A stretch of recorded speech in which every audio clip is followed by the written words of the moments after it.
জনরবের পক্ষ থেকে আপনাদের সকলকে স্বাগত জানিয়ে আগামীকাল আমাদের দেশের 52তম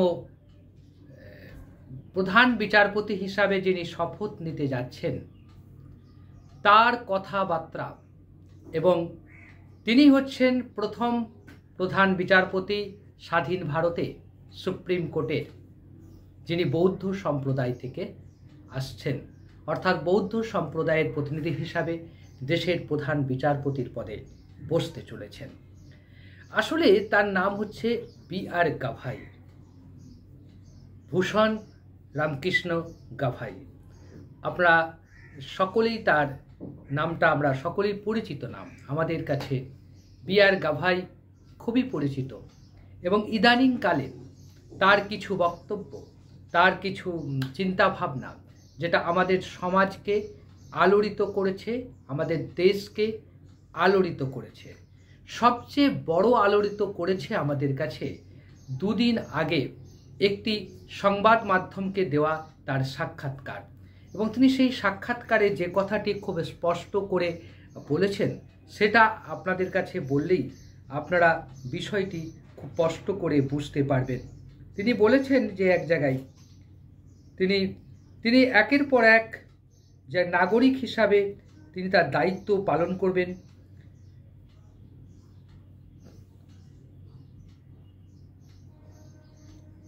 আমার কোনো রাজনৈতিক উচ্চাকাঙ্ক্ষা নেই, আমি অবসর পরবর্তী কোনো দায়িত্ব গ্রহণ করব না। এই কথাটা একটা মারাত্মক কথা। আমরা যদি কিছুদিন ধরে মোদী সরকার ক্ষমতায় আসার পর থেকে আমরা যদি লক্ষ্য করি যে বেশ কয়েকজন বিচারপতি অবসর নেওয়ার পর বিভিন্ন গুরুত্বপূর্ণ পোস্টে তারা পদোন্নতি হয়েছে, যেমন রাজ্যপালের মতো পোস্ট, এগুলোকে হচ্ছে পুরস্কার পোস্ট বলা হয়। যদি কেউ মানবাধিকার কমিশনের চেয়ারম্যান হন সেটা পুরস্কার পদ নয়, সেটা তার পাওনা পদ, প্রাপ্য পদ। আমরা দেখলাম রঞ্জন গগৈ, যিনি রাম মন্দির ও বাবরি মসজিদ মামলার চূড়ান্ত রায় দিয়েছিলেন, সেই রঞ্জন গগৈকে আমরা দেখলাম রাজ্যসভার মনোনীত সাংসদ করা হয়েছে। এর ফলে কি হয়, সরকারের যে বিভিন্ন কাজকর্ম তাতে প্রভাবিত হয় বা সরকারের স্বার্থ হয়তো দেখে এই সকল বিচারপতিরা, যার ফলে অবসর গ্রহণের পর তারা বিভিন্ন পদে অধিষ্ঠিত হয়। এই বিষয়টি বিশেষ করে রঞ্জন গগৈয়ের পদপ্রাপ্তির পর দেশ জুড়ে সমালোচনা হয়েছিল, এবং সমালোচনা হওয়ার ফলে আমরা জানি যে অনেকটাই চাপে পড়ে গেছিল কেন্দ্র সরকার, এবং বিচার ব্যবস্থার নৈতিকতা, বিচার ব্যবস্থার স্বাধীনতা, বিচার ব্যবস্থাকে নিয়ে নানা প্রশ্ন উঠতে শুরু করেছিল আমাদের সমাজে। এই প্রেক্ষাপটে দাঁড়িয়ে আগামীকাল যিনি শপথ নেবেন, 14ই মে যিনি দেশের প্রধান বিচারপতি হিসাবে শপথ নেবেন, তার একটু সংক্ষিপ্ত তার জীবনী আমরা একটু জেনে নিই। আমরা জানি যে বিচারপতি গাভাইয়ের বাবা ছিলেন একজন এমপি ছিলেন। তিনি এমপি হিসাবে, তার বাবার নাম ছিল আর.এস. গাভাই, রাসু গাভাই বলে মহারাষ্ট্রের রাজনীতিতে পরিচিতি লাভ করেছিলেন, রাজনীতিবিদ ছিলেন এবং তিনি বৌদ্ধ ধর্ম গ্রহণ করেছিলেন ডক্টর আম্বেদকরের শিষ্য হিসাবে। প্রথমে তিনি আরপিআই পার্টি করতেন, আরপিআই দল করতেন, পরবর্তীকালে তিনি কংগ্রেসে যোগ দেন এবং দীর্ঘদিন তিনি এমপি ছিলেন। তার বড়দা অর্থাৎ গাভাইয়ের বড় ভাই, দাদা, তিনি প্রখ্যাত একজন চিকিৎসক হিসাবে মুম্বাইতে কর্মরত। তিনি জন্ম হচ্ছে অমরাবতীতে, জন্ম হয়েছিল 1960 সালের 24শে নভেম্বর অমরাবতীতে বিচারপতি গাভাইয়ের জন্ম হয়, এবং 14ই নভেম্বর 2003 সালে তিনি বম্বে হাইকোর্টের অতিরিক্ত বিচারপতি হিসাবে উন্নীত হন। 12ই নভেম্বর 2005 তারিখে হাইকোর্টের স্থায়ী বিচারপতি হন। 16ই মার্চ 1985 তারিখে 1912 যোগ দেন। 16ই মার্চ 1985-তে তিনি আনুষ্ঠানিকভাবে লয়ার হিসেবে কাজে যোগ দেন, এবং তিনি একাধিক বিশ্ববিদ্যালয়ের স্থায়ী আইনজীবী হিসাবে কাজ করেছেন। অমরাবতী বিশ্ববিদ্যালয়, অমরাবতী পৌর কর্পোরেশন, নাগপুর পৌর কর্পোরেশনের আইনজীবী হিসাবে তিনি কাজ করেছিলেন। এই তার সংক্ষিপ্ত জীবনী।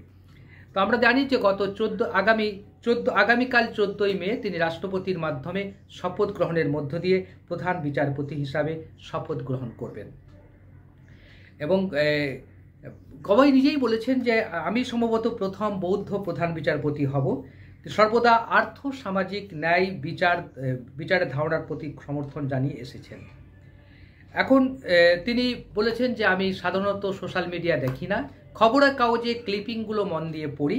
এটা বলেছেন। নারী বিচারকের সংখ্যা, তার যে প্রাধান্য, তাকে যখন প্রশ্ন করা হয়েছে যে আপনি কলেজিয়ামের প্রধান হিসাবে, যদি প্রধান বিচারপতি হিসাবে যে আমাদের হাইকোর্ট এবং সুপ্রিম কোর্টে যে বিচারপতি নিয়োগ হয় তার কলেজিয়ামের তিনি প্রধান, সেই প্রধান হিসাবে তিনি প্রকৃতপক্ষে কোন দিকটা গুরুত্বপূর্ণ বিষয়টি লক্ষ্য করবেন। তিনি বলেছেন যে আমি নারী বিচারকের সংখ্যা কম এবং উপযুক্ত ব্যক্তি খুঁজে পাওয়া কঠিন, কিন্তু মেয়েদের জন্য বিচারক পদে বসানোটা জরুরি, মেয়েদিকে বেশি বেশি করে। আরেকটা কথা বলেছেন, তাকে তফসিলি জাতি, তফসিলি উপজাতি, তিনি তফসিলি উপজাতি সম্প্রদায়ের মানুষ এবং ওবিসি যারা আছে তাদেরকে তার জন্য সংরক্ষণ প্রথা থাকা যায় কিনা। তিনি উত্তরে বলেছেন যে সাংবিধানিক পদে নিয়োগের সংরক্ষণ থাকাটা জরুরি নয়, তবে এই আনুপাতিক হারে তাদের প্রতিনিধিত্ব রাখা উচিত বিভিন্ন এতে। তো এলাহাবাদ হাইকোর্টের যে বিচারপতির যে ভার্মার সঙ্গে যে নগদ অর্থ আবিষ্কার হয়েছে, এলাহাবাদ হাইকোর্টের বিচারপতির বাড়ি থেকে দিল্লি হাইকোর্টে যখন বিচারপতি ছিলেন যশবন্ত ভার্মা, তখন তার বাড়ি থেকে যে অনেক অর্থ আবিষ্কার হয়েছে বা পাওয়া গেছে, এই কথাটা শুনে তিনি বলেছেন যেটা তাকে অভিযুক্ত করেছে। পরবর্তী বলেছে যে সুপ্রিম কোর্টের বাকি বিচারকরা শীঘ্রই বিস্তারিত তথ্য প্রদান করবেন। অর্থাৎ যশবন্ত ভার্মার ঘটনার পরে আমরা জানি যে তার আগেই বিচারপতি সঞ্জীব খান্না ভরা এজলাসে অর্থাৎ প্রত্যেকটা বিচারপতিকে ডেকে বলেছিলেন তাদের সম্পত্তির হিসাব দিতে হবে।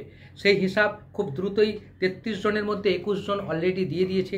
তার মধ্যে গভয়ের সম্পত্তিও মানে ওয়েবসাইটে দেখা যাচ্ছে তার সম্পত্তি কী আছে। বিচারপতিদের সম্পদের বিবরণ ওয়েবসাইটে দিয়ে দেওয়াটা উচিত বলে বিচারপতি সঞ্জীব খান্না বলেছেন এবং তাকে সমর্থন করেছেন গাভাই পরবর্তী বিচারপতি হিসেবে তিনি তাকে সমর্থন করছেন। তো তাকে প্রশ্ন করা হয়েছিল যে দেশের যে এই যে সংকট, পাহেলগাম আক্রমণ, পাহেলগামের 26 জন নাগরিককে খুন করা হয়েছে, এ বিষয়ে আপনার মতামত। তিনি বলেছেন নিঃসন্দেহে আর সর্বোপরি আমরা দেশের দায়িত্বশীল নাগরিক, এই ধরনের ঘটনায় আমরা ক্ষতিগ্রস্ত হই। নাগরিক হিসাবে আমরা উদ্বিগ্ন। যখন পুরো দেশ শোকাহত তখন সুপ্রিম কোর্ট একা থাকতে পারে না। তিনি বলেছেন আমরা 2 মিনিট সুপ্রিম কোর্টে নীরবতা পালন করেছিলাম পাহেলগামের ঘটনায় এবং পাহেলগামের ঘটনার পর অপারেশন সিন্দুর নিয়েও তিনি মন্তব্য করেছেন। তিনি বলেছেন যে মণিপুরের যে সহিংস মণিপুর সফরের কথা স্মরণ করেছেন। একজন বৃদ্ধা মহিলা তাকে তার বাড়িতে স্বাগত জানিয়েছেন। এটা তাকে জাতির ঐক্য সম্প্রীতি উপলব্ধি করতে সাহায্য করেছেন। তো বলে যে বিচারপতি হিসাবে বিচারপতিদের সঙ্গে যারা মানে বিভিন্ন রাজনৈতিক দলের নেতাদের যে যোগাযোগ বা কোনো প্রধানমন্ত্রী কখনো কোনো বিচারপতির বাড়িতে চলে যাচ্ছেন, প্রধান বিচারপতির বাড়িতে গিয়েছিলেন গতবারে DY চন্দ্রচূড়ের বাড়িতে, কিংবা বিচারপতিদের সঙ্গে বিভিন্ন রাজনৈতিক দলের নেতাদের সঙ্গে যে সম্পর্ক আছে, বিভিন্ন ব্যক্তির সঙ্গে সম্পর্ক, এটাকে আপনি কিভাবে দেখছেন? তার উত্তরে বলেছেন যে একজন বিচারক হিসাবে আমি আইভরি টাওয়ারে থাকেন না, আপনি আইভরি টাওয়ারে থাকেন, অর্থাৎ একজন বিচারক তিনি আলাদা থাকতে পারেন না। যদি না আপনি বিভিন্ন স্তরে মানুষের সাথে দেখা করেন তাহলে আপনি তাদের সমস্যা বুঝতে পারবেন না। অর্থাৎ দেখা করাটার মধ্যে কোনো কিছু নেই। একজন প্রধান বিচারপতি বিস্তারিত বলতে গিয়ে তিনি বলেন গভর্নরের পদ প্রটোকল অনুযায়ী প্রধান বিচারপতি পদের নিচে, গভর্নরের পদ প্রটোকল অনুযায়ী প্রধান বিচারপতি পদের নিচে বলে তিনি মন্তব্য করেছেন। কেন করেছেন? তিনি বলেছেন আমি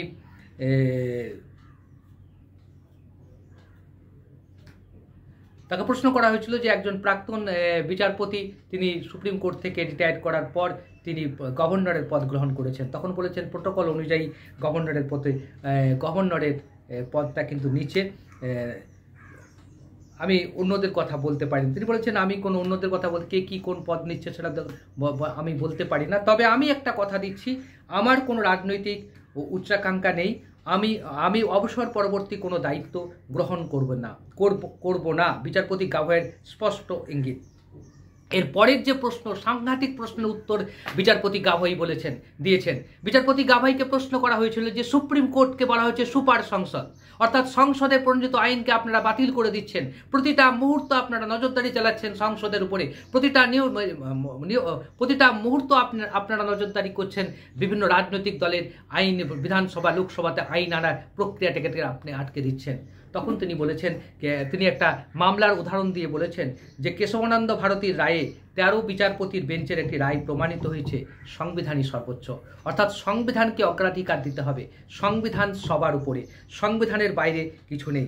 অর্থাৎ উপরাষ্ট্রপতি তিনি কি বললেন বা নিশিকান্ত দুবে কি বললেন সেটা বড় কথা নয়, তো সবচেয়ে বড় কথা হচ্ছে যে সংবিধানের যে আইন, সংবিধানের যে শাসন সেটাকে আমাকে প্রয়োগ করতে হবে। সংবিধানের শাসন, সংবিধানের যে ঠিকমতো কার্যকর হচ্ছে, সংবিধানের রক্ষক হিসাবে, সংবিধানের রক্ষাকর্তা হিসাবে সুপ্রিম কোর্ট তার দায়িত্ব পালন করছে এবং দায়িত্ব পালন করে যাবে বলে তিনি অভিমত প্রকাশ করেছেন। এখানেই সমগ্র ভারতবর্ষের মানুষ আশায় বুক পাচ্ছে যে প্রধান বিচারপতি দায়িত্ব নেওয়ার আগে যেভাবে বলেছেন আমার কোনো রাজনৈতিক উচ্চাকাঙ্ক্ষা নেই, আমি অবসর পরবর্তী কোনো দায়িত্ব গ্রহণ করব না, শেষ কথা বলেছেন সবার উপরে সংবিধান সত্য, সবার উপরে সংবিধান সর্বোচ্চ, সংবিধান সবচেয়ে সুপ্রিমো, এর উপরে কিছু নেই। আর সংবিধানের রক্ষাকর্তা হিসাবে, সংবিধানের রক্ষাকর্তা রয়েছে সুপ্রিম কোর্ট, সুপ্রিম কোর্ট হচ্ছে সংবিধানের কাস্টোডিয়ান। এই কথাটা তিনি ব্যবহার করেছেন। আমরা ভারতবর্ষের মানুষ আশায় বুক বাঁধছে যে ভারতের বর্তমান মোদী সরকার নানা রকম সংবিধানকে অমান্য করে নানা আইন আনছে ক্ষমতার জোরে, সংসদের জোরে, সংখ্যার জোরে। প্রধান বিচারপতি বি.আর. গাভাই কি এবার সেগুলোকে আটকে দেবেন? ভূষণ রামকৃষ্ণ গাভাই আমাদের কি নতুন পথ দেখাবেন? নতুন করে এদেশে সংবিধানের শাসনকে প্রবর্তন করবেন? তার হাতে রয়েছে বহু চর্চিত ওয়াকাফ, সংশোধিত ওয়াকাফ আইন। ওয়াকাফ আইন ভারতীয় সংবিধানের 14 নম্বর, 16 নম্বর, 29 নম্বর, 30 নম্বর ধারাকে লঙ্ঘন করছে বলে অভিযোগ। সংবিধানের শাসন প্রবর্তন করতে গিয়ে এবার কি শেষ পর্যন্ত ওয়াকাফ আইনকে তিনি বাতিল করে দেবেন? সেদিকেই তাকিয়ে আছে সমগ্র ভারতবাসী। আমরা আশা করছি তার হাত ধরে ভারতবর্ষের সংবিধান সুরক্ষিত হবে। সংবিধান সুরক্ষিত থাকলে দেশের মধ্যে ঐক্য, সংহতি সব কিছু সুরক্ষিত থাকবে। আমাদের এই ভিডিও ভালো লাগলে লাইক করবেন, শেয়ার করবেন, সাবস্ক্রাইব করে আমাদের